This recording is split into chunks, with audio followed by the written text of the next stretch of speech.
Hi everyone, welcome back to this session of microeconomics.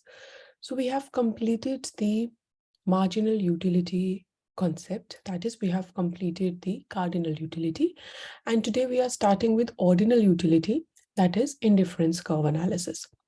See, cardinal utility, there were certain limitations in cardinal utility which we have discussed in the previous lesson, and therefore Higgs, RGT, Allen, they came up with the new concept of indifference curve analysis of demand.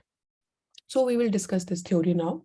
The technique of IC, that is indifference curve, was initially put forward by Edgeworth to explain the possibilities of exchange between two people so that हम consumers की demand को explain कर पाए.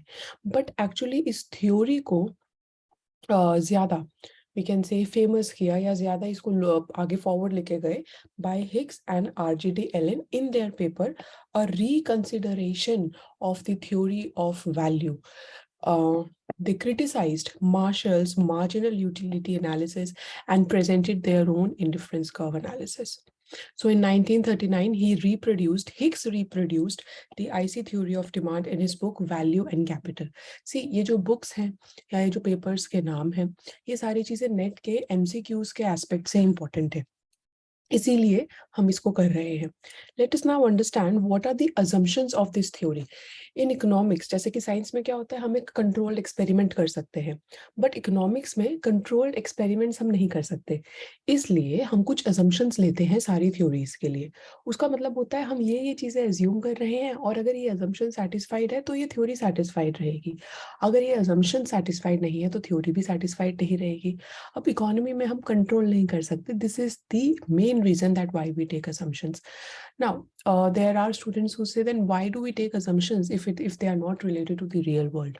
Well, the reason for that is so that हम बाकी चीजों को constant रखते हुए या बाकी चीजों को जो assumptions ली हैं वैसे रखते हुए सिर्फ जो relationship समझना चाह रहे हैं या जो theory समझना चाह रहे हैं कि बाहर का कोई और factor उसको impact ना करे, तो सिर्फ वो theory ही समझे.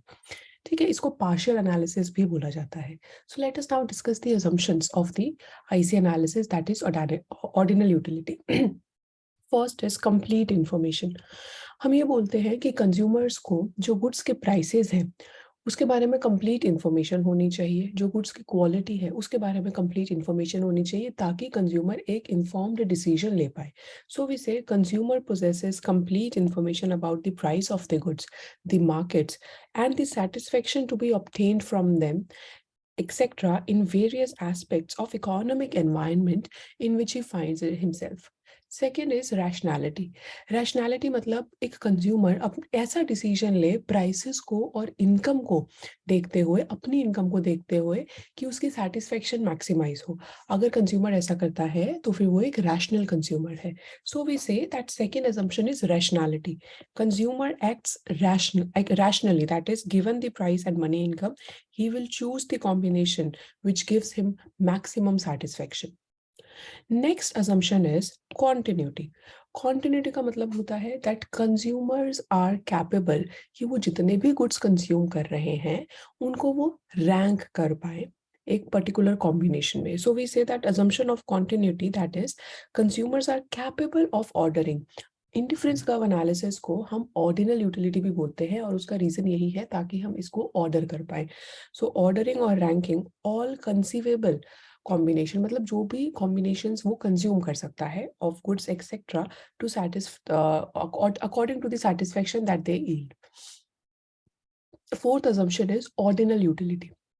ऑर्डिनल यूटिलिटी का मतलब है कि जैसे हमने मार्जिनल यूटिलिटी में किया था कि हम तो सेटिस्फेक्शन को मेजर कर सकते हैं, वो नहीं, बट हम सेटिस्फेक्शन, ऑर्डिनल मतलब हम सेटिस्फेक्शन को मेजर नहीं कर सकते, बट सिर्फ ऑर्डर कर सकते हैं, सिर्फ रैंक कर सकते हैं. उनको क्वांटिटी टर्म्स में अपनी सेटिस्फेक्शन को मेजर करना डिफिकल्ट होता है. सो consumer is capable of simply comparing different levels of satisfaction and not of calculating the exact amount of utilities.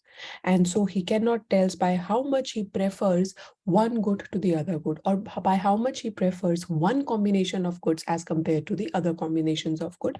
That is not telling the quantitative differences and just comparing them qualitatively. Fifth assumption is that marginal utility is not constant. So marginal utility भी decline करती है.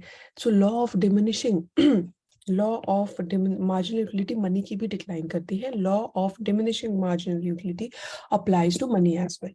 That basically means कि हम जितना ज्यादा money consume करेंगे, there is a law of diminishing marginal utility that plays an important role. Next we take sixth assumption is preference indifference hypothesis. It means कि अगर एक कंज्यूमर को कुछ सेट ऑफ कॉम्बिनेशंस दिए जाते हैं और अगर एक टाइम पे कंज्यूमर ए कॉम्बिनेशन को प्रेफर करता है तो फिर वो सेकेंड कॉम्बिनेशन को नहीं प्रेफर करेगा under any if all other situations are same. So we say that it means that if a consumer is presented with a number of various combinations of goods तो वो उनको rank कर सकता है अपने प्रेफरेंसेस के basis पे, मतलब अपने सेटिस्फेक्शन के बेसिस पे. For deriving the theory of consumers behavior, this is a sufficient condition.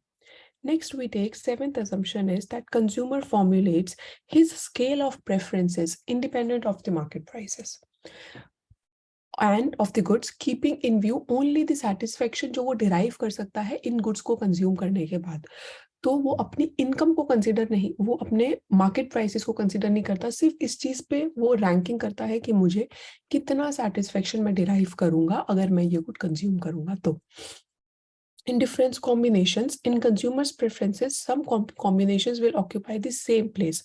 That is, consumers दो combination को या तीन combination को ऐसे रैंक कर सकता है कि ये तीनों मुझे सेम satisfaction देते हैं. And last assumption is transitive assumption. It means अगर एक given circumstances में कंज्यूमर ने A combination of goods को B से ज्यादा प्रेफर किया और B combination of goods को C से ज्यादा प्रेफर किया, then naturally under the given situation वो A combination of goods को भी C से ज्यादा प्रेफर करेगा. So अगर हम बोल रहे हैं if A and B are indifferent goods and B and C are also indifferent goods, this automatically implies that A and C will also be indifferent. So these were 8 assumptions of indifference curve analysis, that is ordinal theory, ordinal utility theory. So I'll upload the, as promised, I'll upload the PDF. You may find the PDF जो भी हमने discuss किया है in the description. Apart from that, there is a Telegram link also which you guys can join, wherein I also provide you various other PDF notes that help you in your respective subjects, and the playlist of microeconomics and macroeconomics other subjects also you can find. So all the best for your preparation. If there is any topic that you want me to cover, please let me know.